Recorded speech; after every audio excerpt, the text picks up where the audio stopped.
Our social innovation is vision therapy solution for kids who have a lazy eye, who have troubles with their vision. And with our solution, we can effectively train their eyes to consequently see better and not be, let's say, handicapped throughout their life. Our solution is specifically for kids who have a problem called lazy eye, which means that one eye is less developed than the other. And because the brain is receiving images of different quality received by each eye, the brain starts to shut that weaker eye off. So you might have seen kids who wore an eye patch over their good eye, and this was a traditional method how they, let's say, tried to treat this ailment. But our solution actually is gamified vision therapy, so that kids can play through games and they train their eyes while doing so. So basically, it feels like a game for them, but in reality, they are actually receiving therapeutical treatment.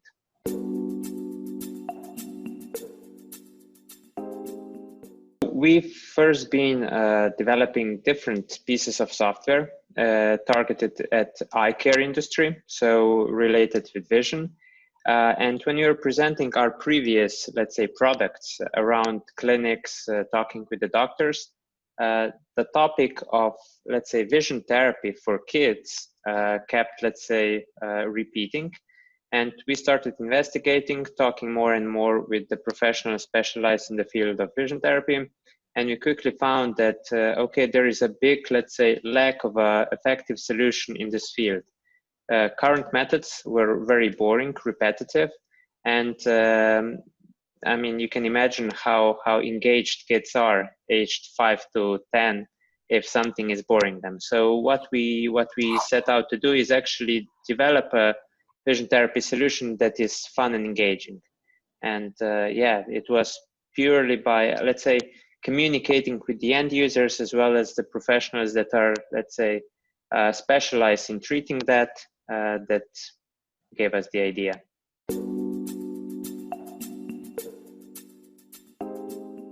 The idea actually was co-developed by the people that are most impacted by these problems. And I mean, from the beginning, we knew that we have two goals. So the first one is to develop a solution that works from a medical or health standpoint. And on the other hand, it has to, let's say, improve compliance and motivate kids to do the exercises. Because I mean, even if we have the most effective methods of treatment, but kids refuse to use them, it won't deliver their desired results. So this is how we came up with the idea. Okay, what kids enjoy doing is playing games. They are spending more and more time on their digital devices.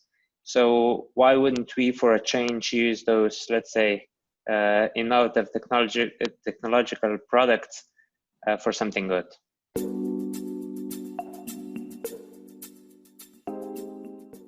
Yeah, I mean, there are, of course, always risks and consequently fear involved. Mostly we were afraid of the scope of the work required to develop, let's say, a feasible solution that would actually tackle this problem in a holistic way, so that we are not just doing small things, but that we are actually making the difference. So yeah, I mean, it was quite stressful figuring out, okay, will we have enough resources? Do we have enough time to actually work on this solution? But in the end, I mean, let's say, different challenges, small challenges, step by step can be overcome.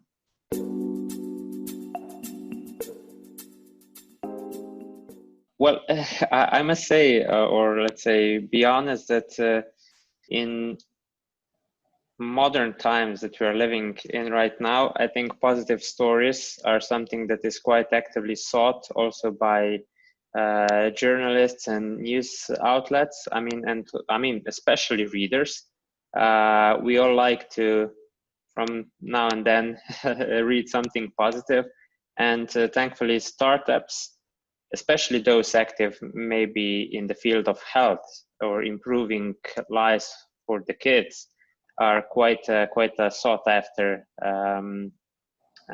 let's say, topic.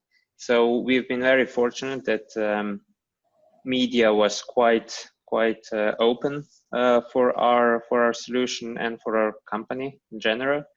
But if you're talking about, let's say, our potential users, how we actually got in front of them is mostly using our social network.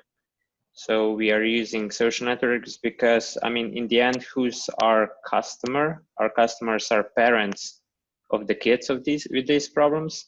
And I mean, this is a generation that basically grew up with Facebook. Yeah, we actually just went where they are. So we didn't wait somewhere. I mean, we didn't publish news ads or radio ads or something like that. But we went where they congregate right now. So Facebook groups and stuff like that.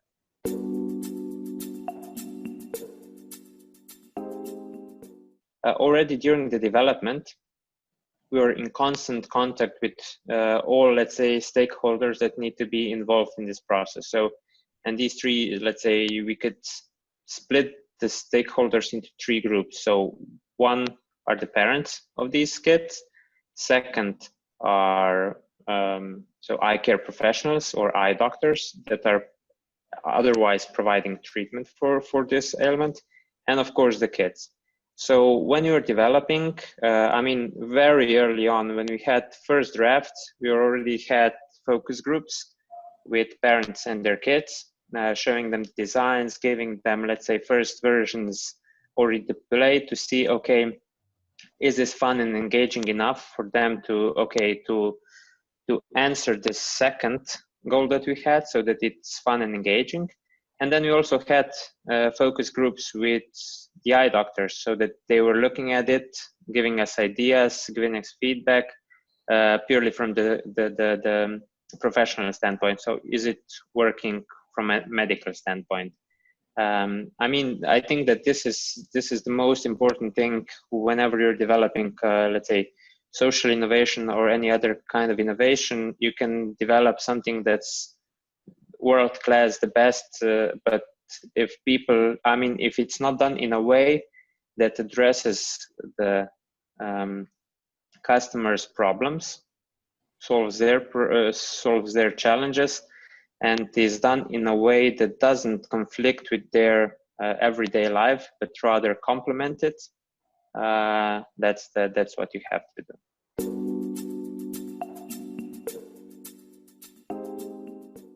To begin with, of course, we invested some of our own money. I think that's quite important at the beginning.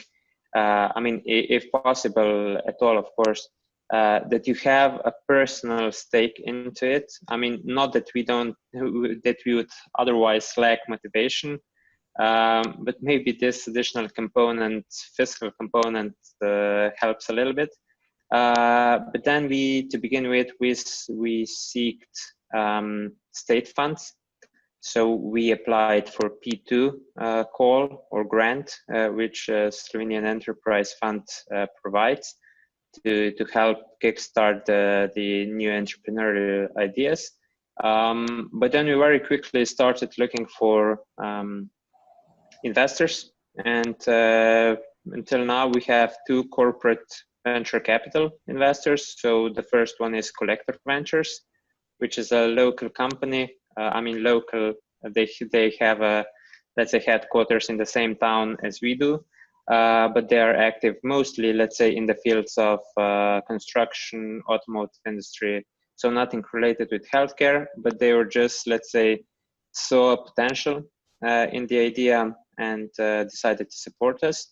And the second investor that we got, let's say, on board at the beginning of 2019 is Salus, which is the largest wholesaler of medical equipment and medicine in the Balkan region. So we have one investor that is purely financial investor, and then the other one that is actually active in the field of healthcare and can provide us useful insights and help us maybe to move faster and maybe avoid some problems or mistakes that we would otherwise make on our own.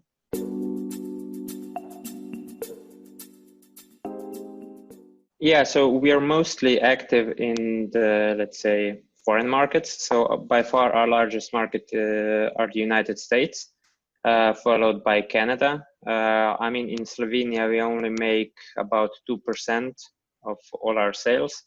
And whenever entering the new market, or let's say opening a new market, I think the very important thing is that you bring on board key opinion leaders in the area. So for example, when we launched in Canada, we seeked out let's say the most highly regarded eye doctors in Canada, reached out, showed them our product, asked for their feedback, and slowly, let's say, build a relationship with them, because what we wanted to achieve is, okay, gain their support, or at least make sure that when a younger colleague looking for, let's say, an innovative solution for vision therapy comes across and then maybe bumps into them at a conference, says, okay, I saw this AmblyoPlay thing, what do you think about it? We at least wanted this key opinion leader to not to say, oh, I'm first time hearing about this, but rather, oh yeah, I saw that it looks interesting, and that's already fine. So it's very important that we don't do everything ourselves. Of course, we have to initiate everything ourselves, but in the end, it's very much about spreading the network and using the ambassadors to let's say spread your message, along. And I mean, otherwise, in terms of scaling, it's important that we are well funded, because the scaling inevitably means spending quite a lot of time also on marketing.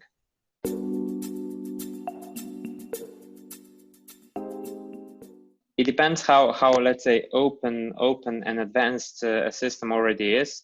I think that what we are looking for are incremental changes. So for example, solutions such as ours, or let's say addressing the same problem, are out there, but it feels like they didn't even think about, okay, who's buying it, for who is it is intended. So for example, we have similar solutions that cost 10 times more and are thus unaffordable to basically or to virtually everyone. And I mean, it just doesn't work. So what I feel is, okay, I don't think that we will change the world by making giant leaps forward. I think that the changes are made by modifying and changing small things one at a time, and over time we will make, let's say, social or systematic change that will actually last. I think that if we jump forward too fast, we risk, okay, destroying what already is good before we have a stable system for the future that will replace it. So this is why, okay, in our case, we see this every time. I mean, for example, in the United States, they have a good network for vision therapy. So they have a lot of doctors specialized in that. I mean, already in Slovenia, there's only, I think, handful of professionals that have any training in this. So we're talking about 5 to 10 people that are even interested in this field. So, I mean, and this is the case across most of Europe, and majority of patients, and you're talking up to 5% of kids with these problems, don't have access to the treatment in office. So solutions such as ours are actually at least offering them, I mean, some option to solve their problem. So for example, when I say that it depends on the, let's say, context, we are making giant or even disruptive changes when you're talking about Slovenian market or European markets, but then in the United States, we are making, let's say, incremental changes for the better.